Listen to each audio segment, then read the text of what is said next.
Hello everyone and welcome back to Let's Play Hearts of Iron Forward, the New Order, Last Days of Europe, with me, Alpha Pi Omega, and the Empire of Japan.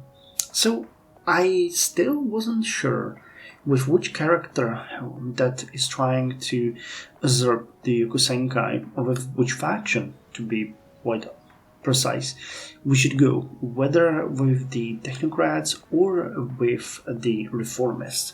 And I thought long and hard about it, and in the end I decided that I'm gonna ask you guys, because, this is a decision that can go many ways, and I'm pretty sure there are a number of different branching paths that we will walk, but still, each of these have their own pros and cons. And the vote went a little bit different than I expected it to. Now, I have ruled out Ikeda, meaning the conservatives, from the vote because they screwed up so bad with it. After months of trying, we are at minus 180 political power. That is how badly they have run us to the ground. So they will not touch our government ever again if I can help it. But who we will go with was still a question. So I explained the pros and I explained the cons and I explained the dangers and the benefits of the two parties to you guys, and it went a little bit different than I thought. Honestly, my expectations was that it would be like 80% of people for Takagi, meaning for the reformists, and 20% for the technocrats. In the end, the vote was 2/3, actual exactly 2/3, 66% for Kaya, meaning in the technocrats, and only 1/3 of you voted for the reformists. Now, it is 21:55 on 3rd of May. There are 125 votes, and that is the result. So we're gonna go with the technocrats. I'm kind of surprised still, because I make a joke about this, that I am, fairly centrist, if not liberal, in the European climate, which would make me a far-right extremist in the United States. But I'm very pro human rights and for the rights of self-determination and so on. I'd say I'm a centrist, if not exactly left-leaning, but kind of surprised. I mean, a couple of really good comments came during the vote that made me realize in the end, and they made pretty quite clear that this is basically whether or not we want to elevate Japan above everyone else, or whether we want to elevate everyone else and risk that we will lose. Basically, will we, and it's the same decision that we made when we were playing Germany, whether you help others to grow but risk that they will throw away the shackles, or whether you will make sure that you are the strongest and you just, hold them down. Now, what I want to do with this is, if we can help it, we're gonna play the technocrats, we're gonna put Japan first, but we will of course try to help other nations as well, because they are our market. But yeah, it's gonna be interesting, kind of surprised. So anyway, let's go. As I mentioned, still I would like to play this fairly nicely. I mean, Japan is not a democratic state, so we'll see what's gonna happen. My biggest fear was that we would play reformists and the co-prosperity field would fall apart, or that Japan would fall apart or descend into another type of civil war. And on the other hand, while technocrats are gonna probably focus on increasing GDP and our might as an economical power, the cornerstone of the co-prosperity sphere, we can use this money to fight the poverty rate, help our partners, maybe even invest in them. Stuff like that can happen. We'll see. It's definitely going to be interesting. Oh, we actually have an air doctrine here. Is it? No. Oh, it's a military doctrine. Oh, I thought it was an air doctrine. Nope. It's a strategic theorem doctrine. So we have the strategic theorem, overwhelming attack, planning speed, max planning, and max entrenchment. And now we can go either with attrition planning or offensive strategy. This would help tanks. This would allow tactic relentless assault, lower supply consumption, and increases brigade size. What the hell is a brigade size? Oh, okay, it's this one. Right? Hold on. We should see it on you. Yep, okay. So this requires the strategic theorem, army reserve training or watchfront operations. So that's the one that helps with that. And then we get army soft attack and hard attack and unexpected thrust. Or we go with defense organization, enables tactic delay, extra entrenchment, extra defense and organization for leg infantry, increases recruitable preparation factor, minimum training level, okay, and brigade size, and non-combat autoplant and supply grace. You know what, I think we're gonna go with attritional planning. We're really good in offense, but tanks are not gonna be our core unit. And this one, the fact that we get more people available and get a supply grace, that is really good for our expeditionary force. So let's go with this one. Prepared redoubt system. Small, well-fortified redoubts will serve as early warning systems against incoming enemy attacks. If positioned at certain strategic positions, these redoubts can delay offensives for hours and even days. So delay tactics, movement, attack, and tactic damage, countered by shock, counters unexpected air support. So max planning and entrenchment and armies gain bonuses. And basically everybody gets that. Nice. So let's unlock that. Pretty good. The cracks widen.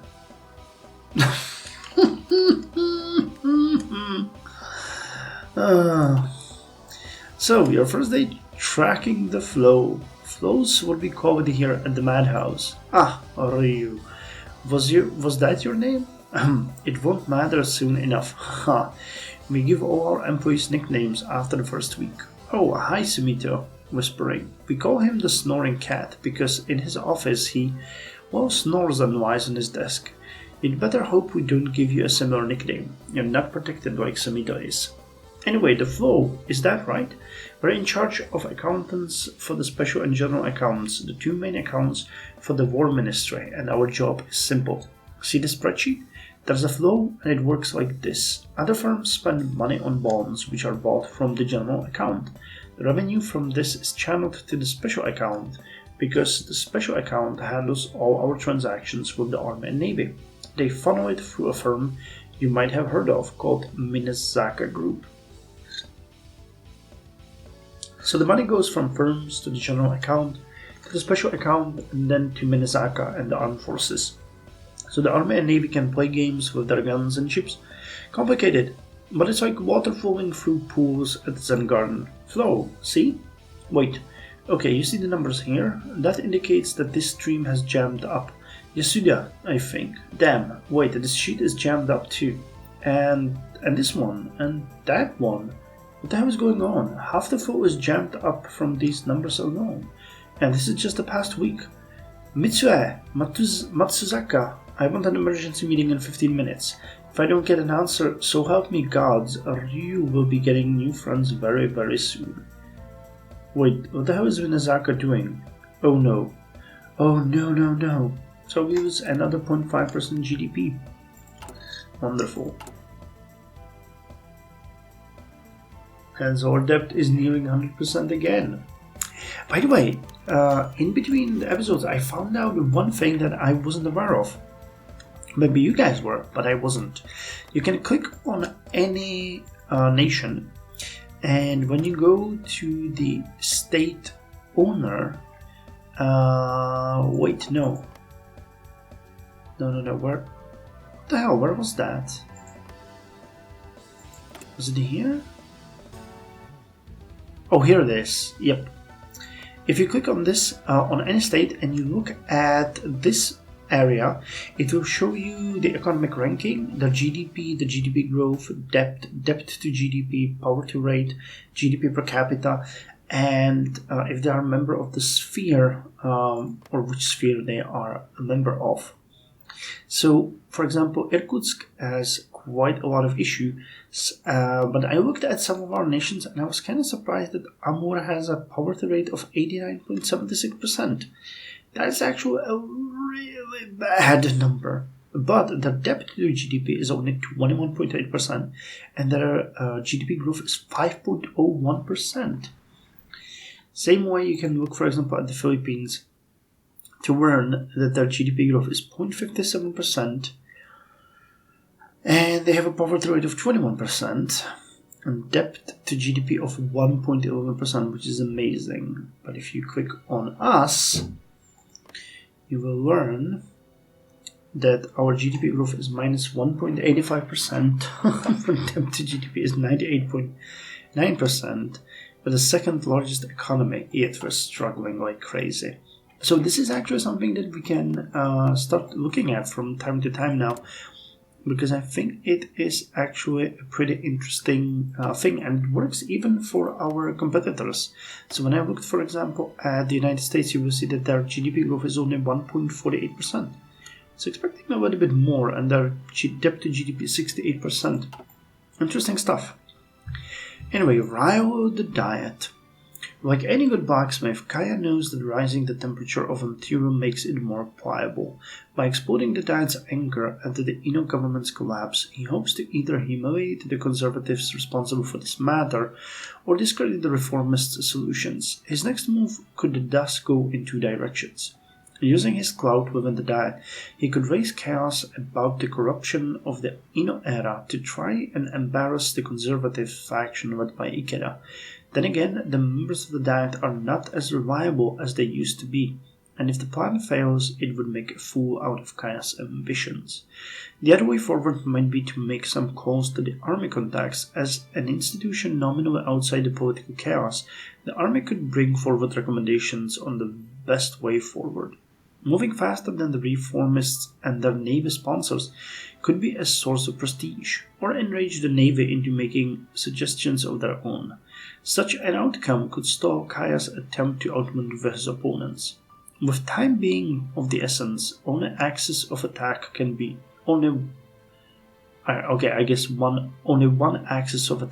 chosen. After giving it some thought, Kaya decides. So we need to discredit Takagi. Yep, so Takagi and Kaya will confront each other. So let's make the phone calls. Oh, no. Clicking the wrong place. We're still importing fuel. It's really good, and our Navy is still drilling. And we finished 2 more destroyers and a submarine. So let's add you to the training fleet, where we have 2 more destroyers. I'm gonna put them over here. They can also move to patrol. I have a bunch of patrol ships there. We're starting to get some decent amount of submarines here. That's pretty good. The fall of... Okay, reconstruction of the Philippines. That's interesting. The fall of Chief Executive Suzuki. The fallout of the Yasuda concern's collapse has spread beyond the Japanese metropole, as Guangdong's chief executive Suzuki Teichi has resigned following a vote of no confidence in the Legislative Council. Suzuki, intimately connected with the disgraced Ino administration, is believed to have been dependent upon Yasuda support in maintaining power, particularly in enacting the controversial revised labor standards ordinance. Carrying little support among Guangdong's traditional corporate powers, Suzuki has been replaced with the caretaker chief executive Matsuzawa Takuji, former regional head of Yasuda Bank. As the political turmoil in Tokyo continues, it is believed Matsuzawa's permanent successor will hail from one of the Guangdong's 3 remaining major companies. Greed over loyalty. And 3 days later, I leave you incompetent fools for 3 days, and everything's turned to horseshit already. High Consul Takayama Shinobu sidestepped an aide carrying his luggage to his office at the far end of the hallway. What if he no longer spent an hour more in Manila Hotel, but alas, someone had to dispose of the now ex-president of the Philippines while he was away. Alongside him paced Foreign Minister Chiaro M. Recto, with bloodshot eyes, an untucked suit, and the hair to match. Your Excellency, I can assure you everything is under control. Movement stopped in their tracks as an explosion resounded from the distance, followed by the telltale rattle of traded gunfire and loud, waving ambulances. Takayama pierced Rector with an annoyed stare before sighing and resuming his gait. Rector scurried behind him. Speaker Aquino already mustering the delegates as we speak. The assembly will convene tomorrow at the latest to choose Mr. Yulo's successor. More explosions, one close enough to rattle the windows.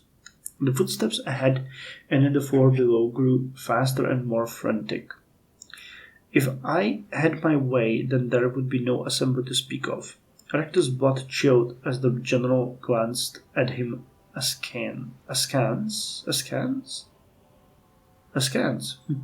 Neck hairs rose with every second Takayama seemed to pin him where he stood. As if begrudgingly finding what he saw, the High Consul harumphed and said, "But the Emperor's writ supersedes my own. You shall have your elections, for all the good it will do." The minister let loose a breath he didn't know he had held. At least there is still chance. So reconstruction of the Philippines begins, and new pages added to the global conflicts.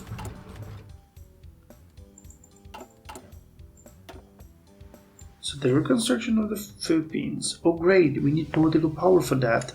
Amazing. Just amazing. The failure of the Balintawak Blitz has brought us ever further into solidifying our position as the sole master of all Asia. Though the rebellion have collapsed, the damage that they inflicted is here to stay and is costing the Filipino government a fortune to clean up, which, if they are not careful, could spell economic and societal disaster within the country. Thus, we have elected that we will bring aid for our own Filipino brethren in many shapes and forms, be it money, medical equipment, construction, or even weapons, to clean up any remaining resistance fighters. However, we have been warned that the tension in the islands are very palpable and that a failed reconstruction campaign may warrant unforeseen consequences. Great.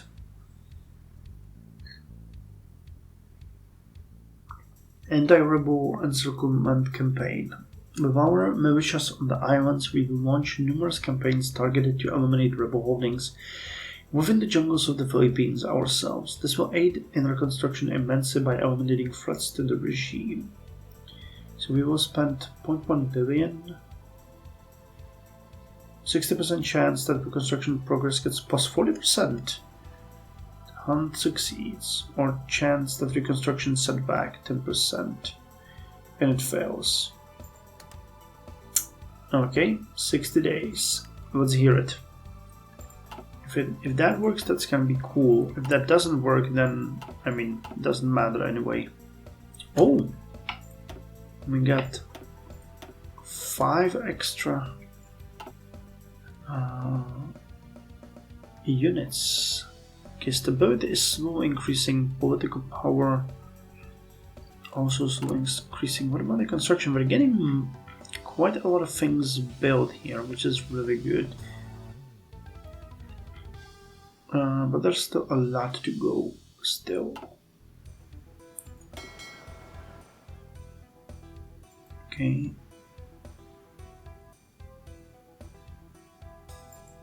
I-52 submarine. Okay, let's put that one on the first Kantai. Assassination of President Jose Yulo. Days of festivities abruptly became days of mourning as the Philippine General Hospital announced that Jose Yulo, second president of the Republic of the Philippines, had succumbed to his wounds at 9:28 p.m. yesterday evening. This comes as a blow to the fledgling republic, who had just emerged from a crisis with the departed at its helm. While the office of the president ordered half-masts at the government buildings and issued details for his funeral, the National Assembly hurriedly convened an extraordinary session to decide Yulo's successor. Inside the accounts unveiled political sausage-making at its ugliest as the Kawibapis factions, once united by war, vie with and against each other in pursuit of the land's highest office. Hence a new president may not be forthcoming, they said, for several months, from one panfire to the next. Secure army backing. Officially, the Honorable Imperial Army does not have any political interest beyond advising on who the war minister should be. In practice, however, the mess of army suppliers, companies directed by former officers and colonial industrialist interests, overseen by military men, has granted the army some amount of gravitas in political affairs. The recent implosion of the Ino cabinet due to a massive corruption scandal has left the generals unusually reserved about political comments. Perhaps the consensus in the army's high command is to wait to see which faction is likeliest to emerge as the best business partner. This official neutrality does not extend to Takagi's reformists. The idea of seeing the political sphere slip into the hands of the navy is not one that the army enjoys. Why not attempt to strike first and demonstrate that the army is the responsible adult in the room? By bringing forward an elegantly designed political proposal, the official neutral army can help strengthen Kaya's cause. If the navy does not respond in time, their puppets in the reformist factions are liable to lose feathers. If the navy does respond, however, Kaya's army contacts will not make much of a splash on the diet. Despite the risk, Kaya and his technocrats have arranged for a policy proposal arranged by army's leaders to be read in front of the assembly. All now await the navy's response. The navy makes a policy proposal of its own, which would weaken Kaya. The navy does not comment on the proposal. This will weaken Takagi. Right? Yeah. We want to strengthen Kaya and we want to weaken Takagi Sakichi. So this action may weaken Takagi. Yep. The navy did not comment.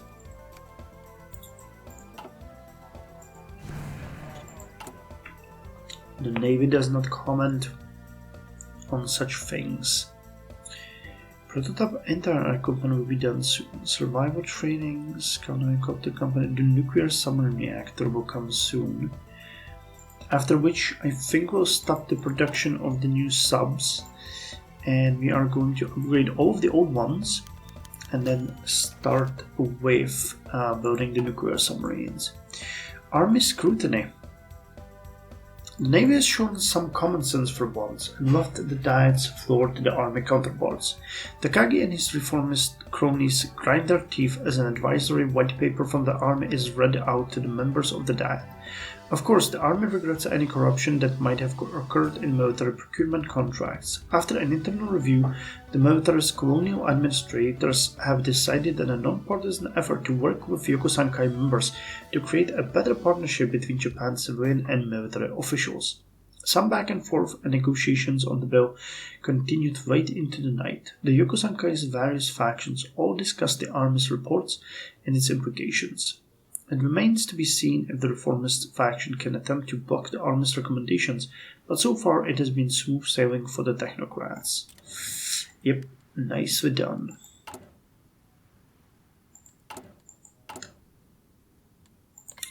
Please tell me that we are going to make this work, because if we don't... The Cap Haitian Proclamation. Gunfire rattles the streets of Haiti. Oh, and here goes the death of Hitler. Nice. So Germany is moving forward too. Oh, and that music again. Gunfire rattles from the streets of Haiti. From its strongholds in the country's hinterlands, the People's Party of National Liberation has called for a national guerrilla struggle in opposition to the American-backed Haitian government. So we have had the Dominican Republic go through war. And now this much smaller Haiti is falling into militia army, everlasting American presence. protracted guerrilla campaign. They're probably not doing all. Well, their GDP growth is non-existent and poverty 75%. Gotcha. The latest point in Haiti's unhappy history has set back years of effort by the Lesco de Joy government to root out communist opposition.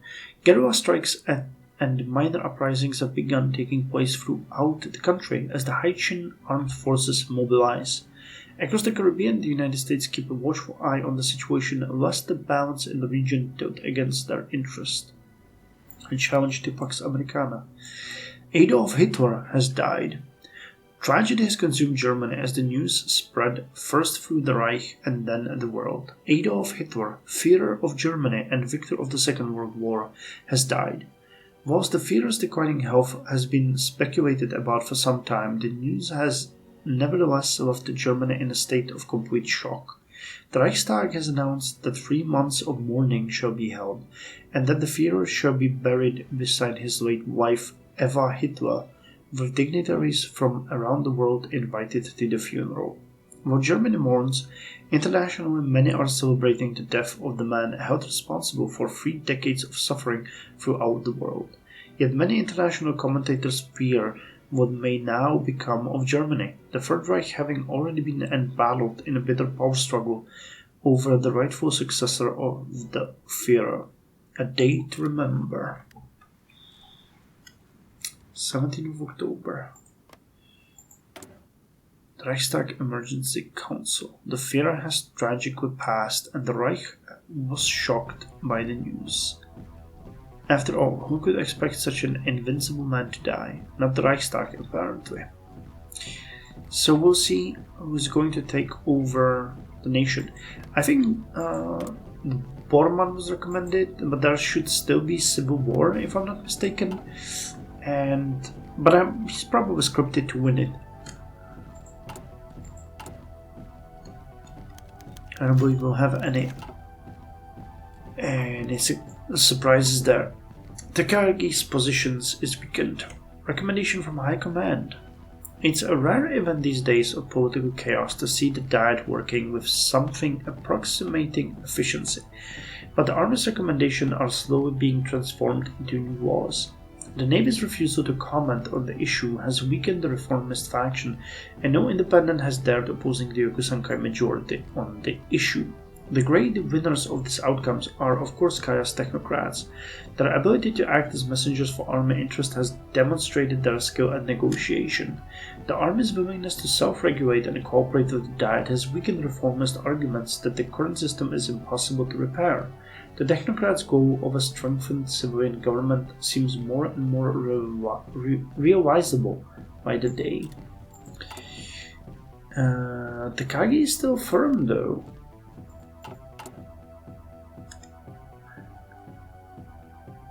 So Kaya is firm.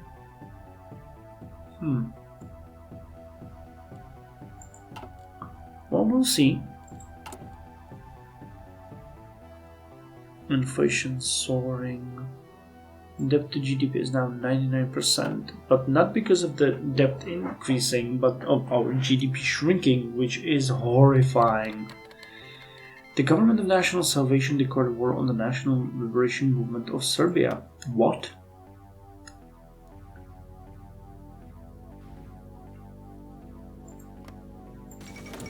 The Serbian National Uprising.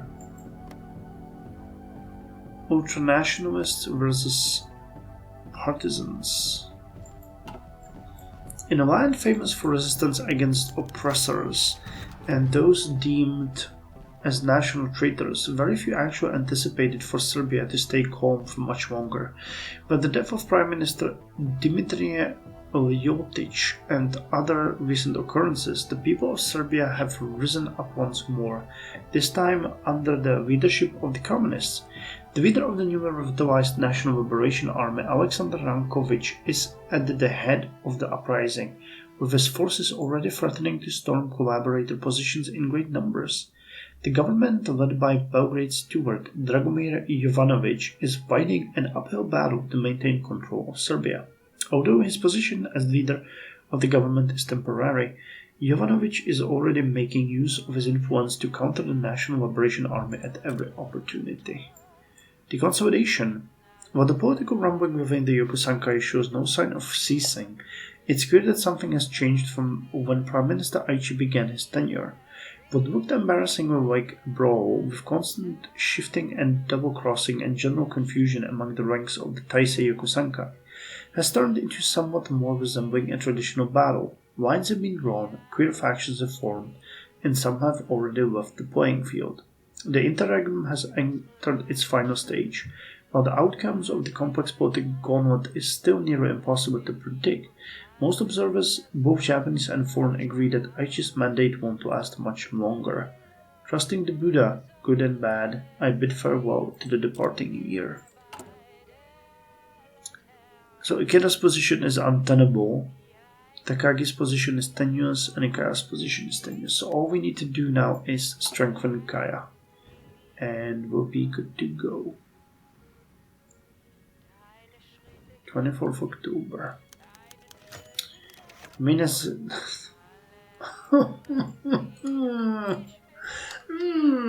Why? Minezaka breaks. News broadcast surrounding the Minezaka affairs. A sudden and unanticipated affair, Minezaka's board manager says. After the collapse of its senior leadership, the firm and now publicly asked for bailout from the government, citing its vital relationship to Hayato. Why are we seeing a firm known for Tokyo collapse? Stock buyouts, mass panics. Hell, I know a guy who came all the way from Sapporo just to get fired his first week. Just goes to show management truly isn't worth a picture of warm. Investigation team manager declined to speak on the issue, saying only to leave the matter in the hands of the police. No comment was issued by the latter, but the officers have reportedly started bringing weapons home in fear of mob violence by dissatisfied employees. My whole life I spent building the beast up from the bottom. Minezaka kid wasn't smart, and now he was a bit of a prick, but his firm was something I cared about. Now it's gone.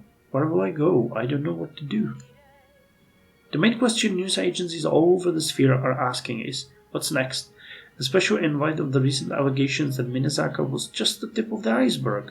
And why are government bonds collapsing in value in response to a relatively minor industry player? Wait, government bonds collapsing? Are they in on this too? So another 0.5 GDP goes bye-bye. Debt is now 99.4, GDP 256.47 billion. This is just sad.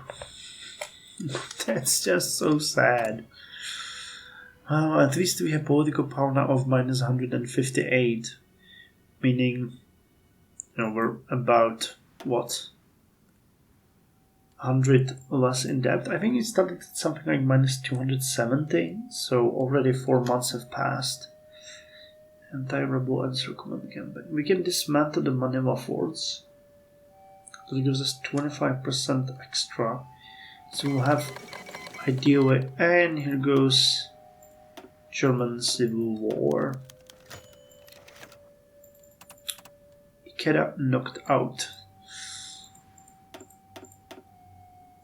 Anything else that we can do? Because all of these cost political power, which we do not have. So the game is basically just teasing us.